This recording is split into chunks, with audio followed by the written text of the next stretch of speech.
আসসালামু আলাইকুম। আশা করি সকলে ভালো আছেন। আর কিছু সংখ্যক মানুষ ভালো নেই। বিভিন্ন কারণে কেউ অসুস্থতা, কারো ফ্যামিলিতে কেউ গত হয়ে গেছেন, মারা গিয়েছেন সেজন্য ভালো নেই, বা কেউ মানসিকভাবে চাপে আছেন ভালো নেই। অর্থাৎ যে যেই কারণেই ভালো নেই বা মনটা ভালো নেই, আল্লাহ রাব্বুল আলামিন যেন আপনার ওই কারণটা সমাধান করে দেন, এই আশা ব্যক্ত রেখে আলোচনা শুরু করছি। আজকের আলোচনা হলো এই ইস্যুটিট ইনজেকশন নিয়ে। ইস্যুটিট ট্যাবলেট রয়েছে, ইস্যুটিট ক্যাপসুল রয়েছে। এই ইস্যুটিট হলো পিপিআই গ্রুপের একটি ওষুধ, যেটা ইসুমিপ্রাজল জেনেটিক দিয়ে এটা তৈরি করা হয়েছে। আসুন আমরা জেনে নেই যে ইস্যুটিট ট্যাবলেট, ক্যাপসুল এবং ইনজেকশন কেন এই পার্থক্যগুলো তৈরি করেছেন।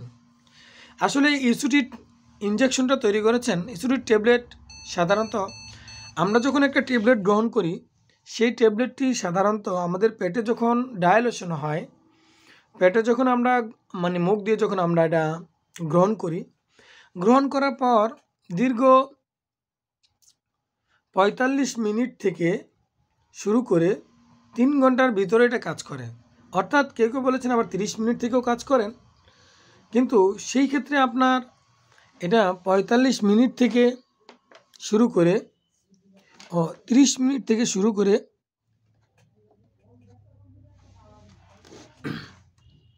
হ্যাঁ ৩০ মিনিট পর থেকে শুরু করেন। কিন্তু যখন ক্যাপসুল হয় সেটা কিন্তু ৩০ মিনিটের ভিতরেই কাজ করা শুরু করে। এজন্য ট্যাবলেট, ক্যাপসুল আমরা জানি না অনেক সময় কেন ক্যাপসুল ফর্ম নিয়ে আসলো, একই জিনিস কেন ট্যাবলেটে নিয়ে আসলো, কেন ক্যাপসুলে নিয়ে আসলো, কেন ইনজেকশনে নিয়ে আসলো। একই জিনিসের ৩টা গুণ কেন করলো, 3টা সিস্টেম কেন করলো। এবার আসুন ইনজেকশন নিয়ে একটু কথা বলি। ইস্যুটিট ইনজেকশনটা কেন আপনার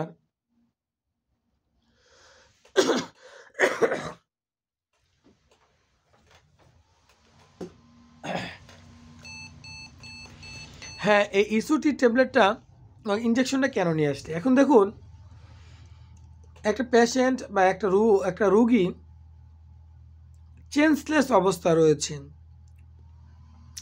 অথবা প্রচণ্ড গ্যাসের কারণে তার পেট ফুলে গেছে, কিন্তু এখন যদি খাবার গ্রহণ করে তাহলে সেই ক্ষেত্রে ওই খাবার তো তার পেটে নিবেই না, বমি করে ফেলে দিচ্ছে, বারবার বমি হচ্ছে, কিন্তু পেটে অ্যাসিডিটিও বেড়ে গেছে। কি করবে এখন?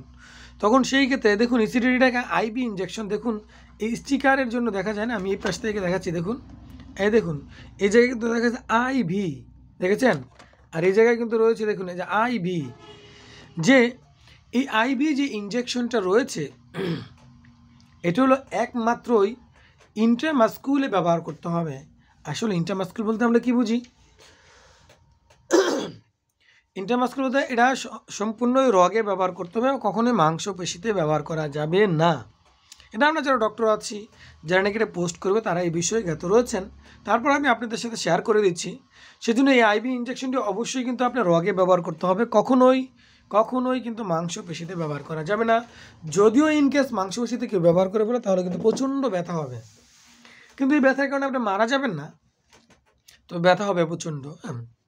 তো যাই হোক, এই ইস্যুটিট ইনজেকশন তৈরি করার একটা কারণ হলো ওই ব্যক্তিদের জন্য, অজ্ঞান হয়ে গেছেন এই ব্যক্তিদের জন্য, অপারেশন করেছেন এই ব্যক্তিদের জন্য, অথবা পেটে প্রচণ্ড অ্যাসিডিটি হয়ে গেছে ওই সমস্ত রোগীদের জন্য এই ইনজেকশনটা তৈরি করেছে। অথবা কেউ ডিএনএস স্যালাইন নিচ্ছে, ডিএনএস যে স্যালাইনটা আছে ওই স্যালাইন নিচ্ছে, ওই স্যালাইন নেওয়ার ফলে স্যালাইন নিচ্ছে, ওই স্যালাইনের সাথে দেখা যায় সে গ্যাস্ট্রিকে তো প্রবলেম ফেস করতেছেই, সেজন্য তাকে একটি এই ইস্যুটিট ইনজেকশনও লিখে দেন বা দিয়ে দেন, সেজন্য তার জন্য খুব ইউজফুল হয়ে থাকেন। যাই হোক, এ ছিল যে আজকে ইস্যুটির মোটামুটি একটা প্রাথমিক ধারণা। এবার আসলে ইস্যুটির ট্যাবলেটটা ইস্যুটির ট্যাবলেট, ক্যাপসুল এবং ইনজেকশন যে 3টা ফর্ম তৈরি করেছেন, এটা আমরা কোনটা ফার্স্ট চয়েস নিব, আইভি ইনজেকশন না ক্যাপসুল? তবে যারা আমরা সুস্থ রয়েছি তারা কিন্তু বুঝে ফেলেছেন যে আমি যেহেতু এখন মোটামুটি পারদর্শী, স্ট্যান্ডার্ড অবস্থায় দাঁড়িয়ে মানে স্ট্যান্ড অবস্থায় দাঁড়িয়ে রয়েছি, সেজন্য আমার চয়েস ক্যাপসুল বা ট্যাবলেট, তাহলেই হচ্ছে। হ্যাঁ, এবার আসুন আমরা এটা ডোজেস ফর্ম নিয়ে একটু আলোচনা করি, যে এইচুরি ট্যাবলেটটা আমরা কীভাবে খাবো, ইঞ্জেকশন যদি নেই সেক্ষেত্রে কীভাবে নিব। ইঞ্জেকশনটা কখনোই আপনি নিজে বিবেচনা করে নিতে পারবেন না, অবশ্যই ডক্টর বিবেচনা করতে হবে। অবশ্যই যিনি এক্সপার্ট বা আপনার গ্যাস্ট্রো লিভার যিনি ডক্টর রয়েছেন বা লিভার ফাংশনে যারা ডক্টর রয়েছেন, তারা ওই আপনাকে সিলেক্ট করে দেবেন যে ইসুরি 40 যে ইঞ্জেকশনটা আছে এটা আপনি এতদিন নিতে পারবেন, এক বেলা অথবা 2 বেলা করে। তবে নর্মালি যদি আপনি এক বেলা করে প্রতিদিন নেন কোনো প্রবলেম হবে না। নর্মালি যত যেসব প্রবলেমগুলো আছে সেগুলো হবে, কিন্তু তেমন কোনো জটিলতা প্রবলেম হবে না। তবে না নেওয়া ভালো হবে, সেই জন্য আপনি ইসুরিট ক্যাপসুলটি ব্যবহার করে থাকবেন। যাই হোক, এই ইসুরিট ট্যাবলেটটি সাধারণত যে কোনো অ্যাসিডিটির জন্য, পেটে আলসার বা গ্যাস্ট্রিকের জন্য যদি আপনি দীর্ঘদিন ভুগে থাকেন, সেজন্য কিন্তু এই ইসুরিট ইঞ্জেকশনটি ব্যবহার করতে পারবেন।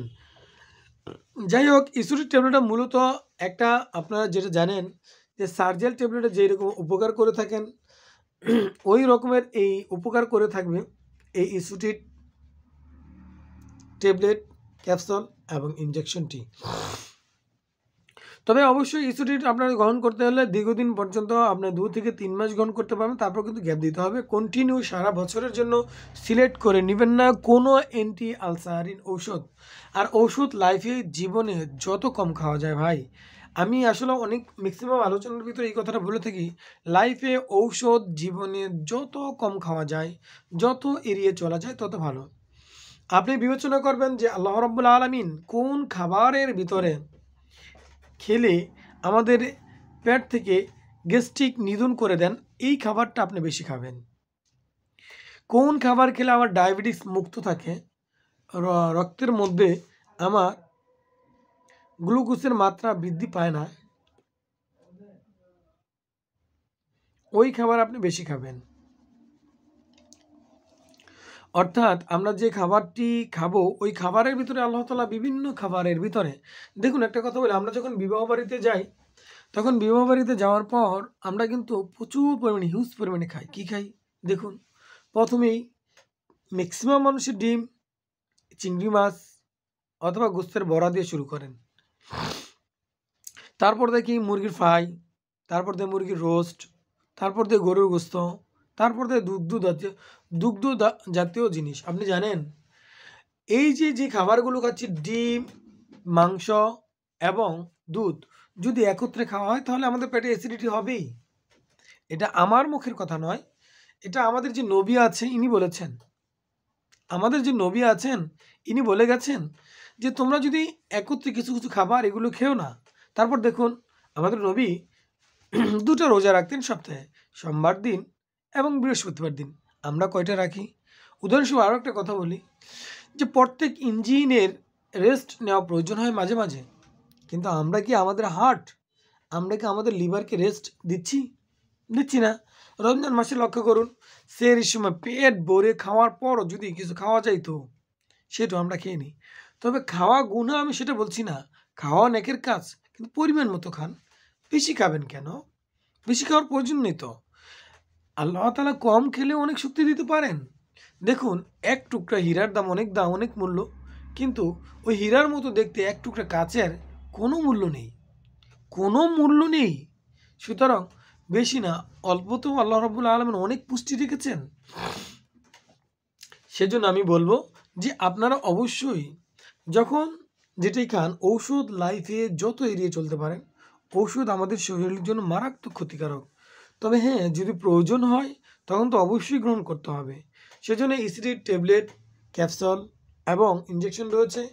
কে কোনটা গ্রহণ করতে পারবেন আজকের আলোচনা থেকে বুঝতে পেরেছেন, ডোজেস ফর্মটা বুঝতে পেরেছেন, খেলে কি উপকার হবে এবং খেলে কি ক্ষতি হবে, এই বিষয় নিয়ে আমি আপনাদেরকে প্রাথমিকভাবে একটা ধারণা দিয়েছি। তবে আরও বিস্তারিত ধারণা দিতাম, কিন্তু আজকের যে আলোচনা দীর্ঘ হয়ে যাচ্ছে সেজন্য আর আমি সামনের দিকে পারছি না। তবে আমার চ্যানেলে আজকে যারা নতুন এসেছেন তারা, আমি আশা রাখছি অবশ্যই সাবস্ক্রাইব করবেন এবং কমেন্টে জানাবেন আমার আলোচনা কেমন লাগলো। ভালো লাগলেও জানাবেন, মন্দ লাগলেও জানাবেন, জানালে আমি অত্যন্ত খুশি হব। আর যারা নাকি অলরেডি সাবস্ক্রাইব করেছেন আর এরকম ইনফরমেশন আপনাদের দরকার রয়েছে সেই জন্য সাবস্ক্রাইব করেছেন, সেই জন্য সকলের সুস্থতা এবং সকলের মঙ্গল কামনা করেই বিদায় নিচ্ছি আমি আজকের আলোচনা থেকে। আসসালামু আলাইকুম ওয়া রাহমাতুল্লাহ।